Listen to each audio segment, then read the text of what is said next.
In a quiet village of Japan, surrounded by rice fields and distant mountains, lived an old farming woman named Hana. She was not wealthy, nor did she hold any position of power. Her life was simple, waking before sunrise, working in the fields, and caring for her small home.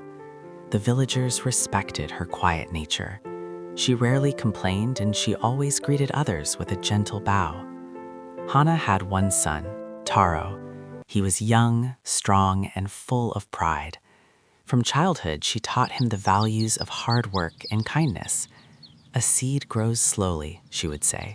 "So does a good heart. Patience and mercy are stronger than anger."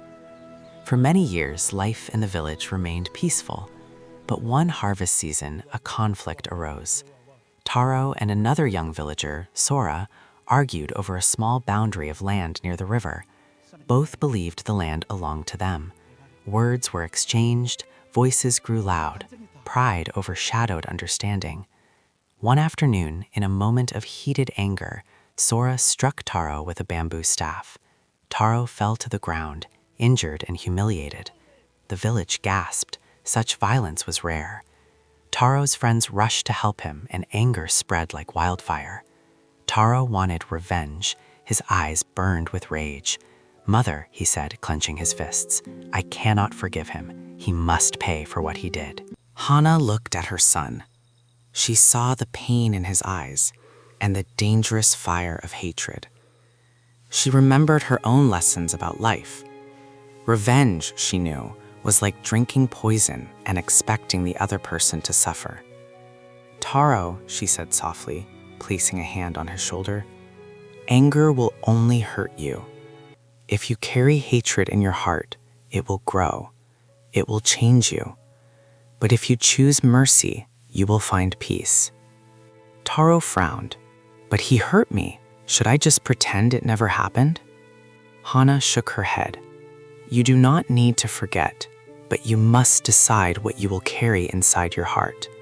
If you carry revenge, it will destroy your peace. If you carry forgiveness, you will grow stronger." Taro remained silent. He wanted to argue, but something in his mother's words unsettled him. He respected her wisdom, yet his pain still felt fresh. Days passed. The village remained tense. Some villagers expected Taro to retaliate. Others whispered about the conflict, unsure how it would end. But Hana continued her work in the fields, steady and calm. One morning, she made an unexpected decision. She gathered rice and vegetables from her small harvest and placed them in a woven basket. Then she walked toward Sora's home. The villagers watched in disbelief. Why would she go there? Did she not know what Sora had done to her son? Hana knocked on the door. When Sora opened it, he looked surprised. His eyes dropped to the basket in her hands.